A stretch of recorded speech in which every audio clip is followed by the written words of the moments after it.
जय माता दी।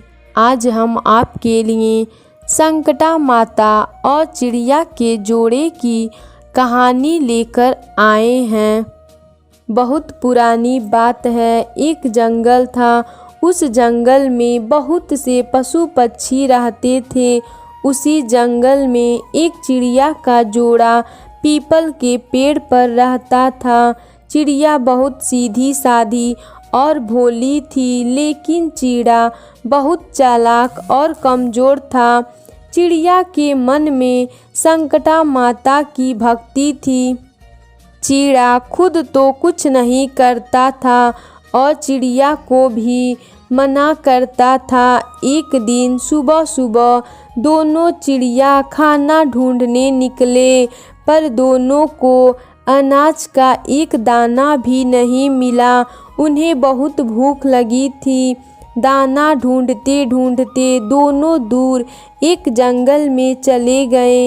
एक घर में उन्होंने देखा कि घर के आंगन में एक बर्तन में दाल और एक बर्तन में चावल रखे थे।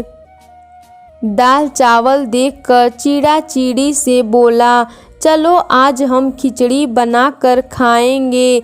चिड़िया ने अपनी चोंच में दाल भर ली और चिड़ा ने चावल भर ली। दोनों अपने घोंसले में वापस लौट आए और उन्होंने खिचड़ी बनानी शुरू कर दी। खिचड़ी इतनी अच्छी बनी कि उसका खुशबू दूर दूर तक फैल गई। चिड़ा चालाक और कमज़ोर होने के साथ ही वो बहुत बड़ा ही पेट्टू था। उसने सोचा, आधी आधी बाटी तो मेरा पेट तो नहीं भरेगा और मैं भूखा ही रह जाऊंगा। उसने एक चाल चली। वह चिड़ी से बोला, खिचड़ी अभी बहुत गर्म है, जब तक ठंडा होता है तब तक चलो पानी लाते हैं, फिर संकटा माता को भोग लगाकर मज़े से खाया जाएगा। चिड़िया बोली, ठीक है। फिर चिड़ा बोला, अगर हम दोनों साथ में पानी लेने जाएंगे तो कोई जानवर पीछे से हमारी खिचड़ी खा जाएगा। इसीलिए ऐसा करते हैं, पहले मैं पानी लेकर आता हूँ। जब मैं पानी लेकर आ जाऊँगा तब तुम चली जाना। यह कहकर चिड़ा तालाब पर पानी लेने चला गया।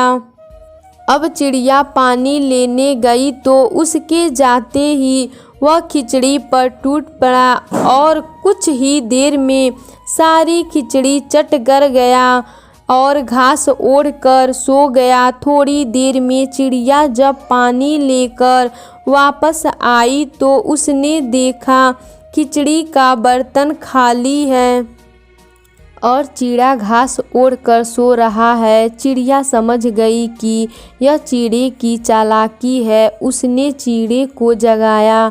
चिड़ा अनजान बनकर बोला, क्या हुआ? तुम इतने गुस्से में क्यों हो?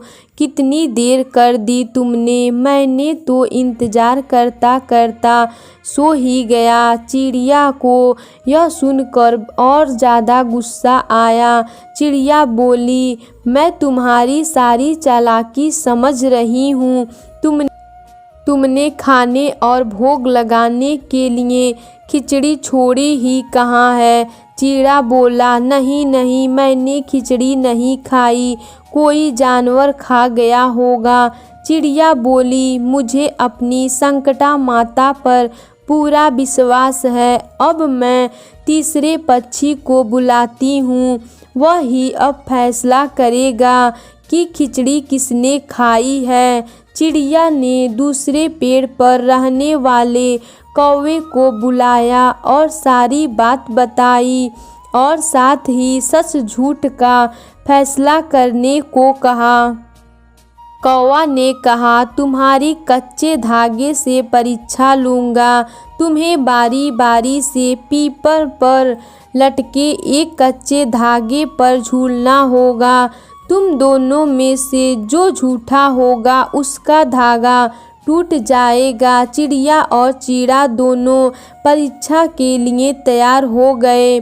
चिड़िया पहले गई और कच्चे धागे पर झूल कर आ गई। अब चीड़े की बारी आ गई तो वह डरता डरता कच्चे धागे से लटका। उसके लटकते ही धागा टूट गया और वह धमाक से जमीन पर आकर गिरा। उसे चोट लग गई। कौवा बोला, लो हो गया फैसला, चिड़िया सच्ची और चीड़ा झूठा। चीड़े ने अपनी गलती मानी और उसने फिर से उस गांव में से उस घर पर गया और वहां से दाल चावल लाकर खिचड़ी बनाई। चिड़िया ने संकटा माता को भोग लगाकर खुद खिचड़ी खाई।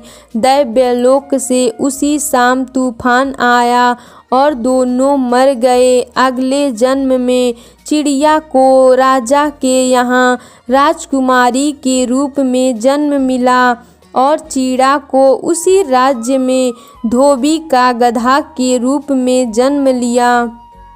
इस कहानी से हमें यही सीख मिलता है कि हम जैसा कर्म करते हैं हमें उसी के अनुसार फल मिलता है, इसलिए हमारे कर्म अच्छे होने चाहिए। बोलिए संकटा माता की जय।